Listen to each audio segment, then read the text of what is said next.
How's it going, everyone? It's Daikin here, bringing you another fighting game video, and today we're going to be talking about everything Under Night In-Birth 2. So as a lot of you know, Under Night In-Birth 2 is going to be coming out here shortly, and a lot of details actually have been coming out on their social media page. Some of this stuff was in the beta, but they are releasing a lot of new information about the game. So talking about just the game itself, so there is the standard edition, which is going to be $49.99, and the deluxe edition at $59.99, which is going to have 25 announcer characters and the season pass included. Now, a couple of interesting details about the season pass itself is it seems like they are doing a pre-purchase offer, which is a early purchase bonus, which just gives you the season pass. So rather than getting the deluxe edition, you can actually just get the regular edition, which is an early purchase, and the early purchase bonus is the season pass itself. So the deluxe edition don't really come into effect until after the March 31st, because March 31st is when the actual early purchase bonus will be going. So the game comes out January 24th, and March 31st is when they will actually stop doing the early purchase bonus. So you only get the deluxe edition really if you want those extra announcer voices early on. Now, as far as the DLC characters actually go, I know a lot of you have heard the news of the actual potential schedule for these based on the Nintendo Switch shop.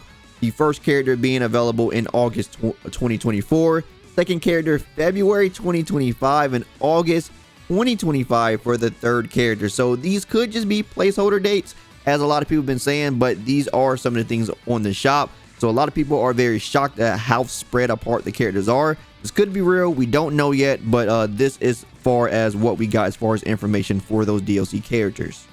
Now, since the beta, the development team over at French Bread has continuously to work on the product that is Under Night In-Birth 2, and there actually is a lot more details about the game on their social media page. The first thing we're talking about is the new Smart Steer mechanic. So Smart Steer is basically the auto combo of this game. It has been completely redesigned, so they made it to where it has this brand new special move that comes out. So you can see here from the footage, you do a special move, and from the actual special move, you get like this sort of red aura that comes out, and you actually do this like sort of special move. Now, there is another social media post where they actually talk about this actual move. You can actually do it from just hitting opponents. You press A, B together, and you will be able to do this. Now, the interesting thing about this actual footage that we got here is it seems to work different from the two characters that we see. So we see Hyde and we see Seth do it. When Hyde does it, it actually doesn't take away his grid meter. So you see he actually gains the grid meter when he actually does the attack. However, when Seth does it, it seems to deplete his, that little meter at the bottom in the middle between both of the actual characters. It seems to deplete his rather than actually gaining it from him. So it may have different properties based on the character that you're playing. So maybe they think others are stronger than others, and this is how they're balancing them. We don't know yet, but this is the new mechanic and the new special move that is going to be inside the game. And of course, a mechanic that got people really hyped within the community was something that is inside of Guilty Gear Plus R and is coming to Tekken 8, and that is the manual control of replay. So the replay take control is actually going to be inside of Under Night In-Birth 2. So this is a mechanic that is going to be very good for understanding what you could have done differently inside of a situation. So we see a pressure situation here by actual Gordo, and you can actually take control of that and see what you could have done differently with the Hyde situation here. So we see the pressure happening, and then they actually take control and they try to see was there something they could have done inside of the situation so they can actually get out of it. This is going to be very good versus characters that are sort of like trickier to play, like say like maybe you don't understand what Byakuya is doing with all the web setups, or you don't understand what Chaos is doing, you know, with the puppet characters and stuff like that. You don't have to really learn the setups yourself. You could just take control of the replay and see what you could have done differently from there. It makes the process way faster for learning the different situations that are coming up. And yeah, it's just definitely a welcome addition to the game for sure. But we're also not done talking about replays, and I believe replays was in the beta. Don't quote me on that, but I believe there was a replay system in there. But this is a replay system that actually has a feature that a lot of them don't actually have, and that is the ability to actually reverse. So a lot of the replay systems inside of fighting games allow you to fast forward. Some of them even allow you to do like frame by frame, but a lot of them don't actually allow you to actually reverse. So they allow you to like skip between rounds, like the beginning of a round, or like go to the next round or go to the previous round. They allow you to do that, but actually just reverse. Maybe there's like a very specific setting section, and like you didn't know when it was going to come up, and it came up in the middle of the match. You know, in other games, you have to start the match over and then start pausing as that point comes up. No, you don't have to worry about that. You could just, oh, it came up, oh, I missed it, reverse it, and then get right back to that point. So very nice addition to this game. And yeah, very good training room feature, or very good replay feature.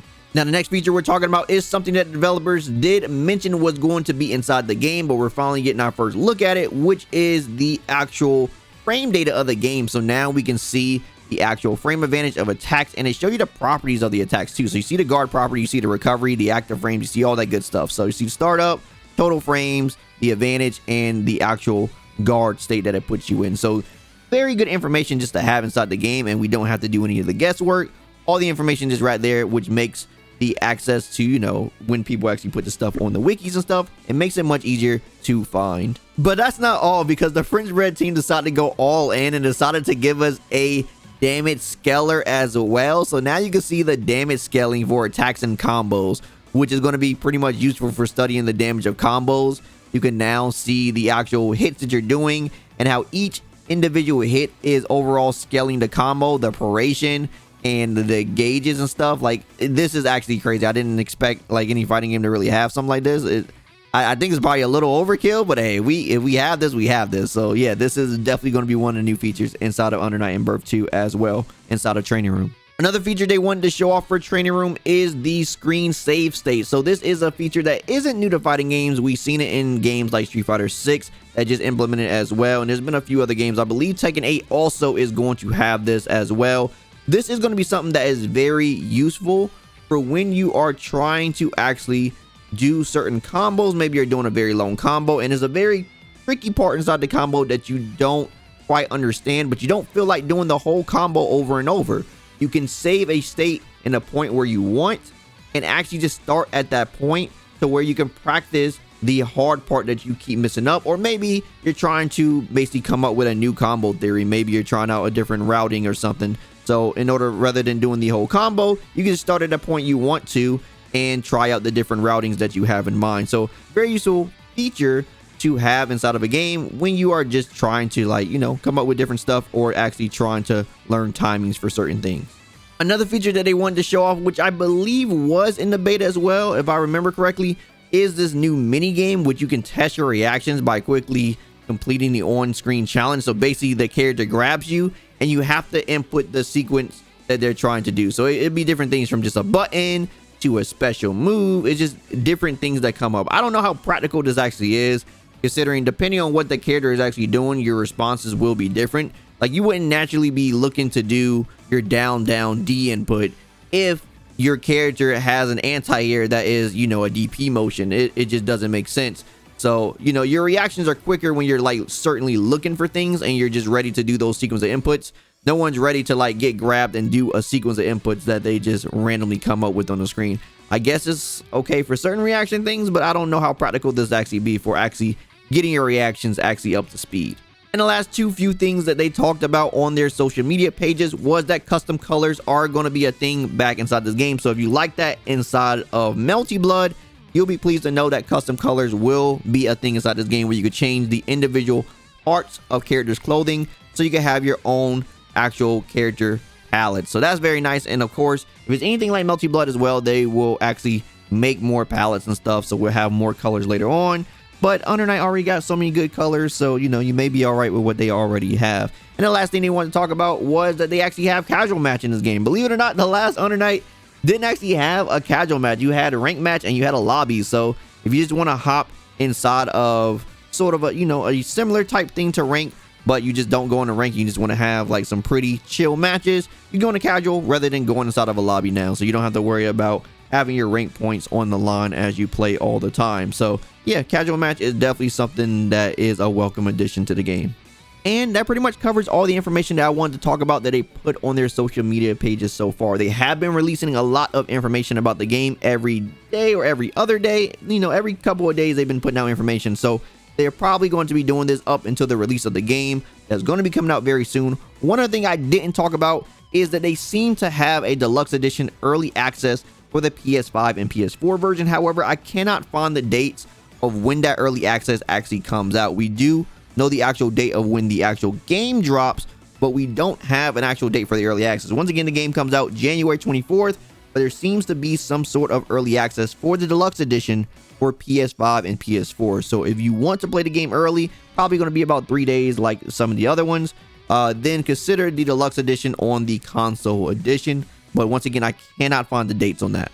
But yeah, guys, let me know down in the comments below what you are most excited about for Under Night In-Birth 2. Are you excited about some of these training room features coming to the game? Are you excited about just custom colors? Are you excited about the replay take feature coming out, the replay takeover feature? I think that's really cool that's coming. Are you excited about the new special moves that are coming to the game? That's going to be pretty interesting. The fact that everybody's going to have this new move that we got to mess around with now, outside of the already new moves that characters got. They just added something additional on top of that, so there's even more new tools. Like, tell me what you are most excited about down in the comments below. Anyways, if you like anything I had to say, drop me a like. I greatly appreciate it. And if you want more from me, follow me on socials. Also, don't forget to subscribe and turn on notifications so you know the next video goes live. As always, my name is Daikin, and I'll see you next time. Signing out.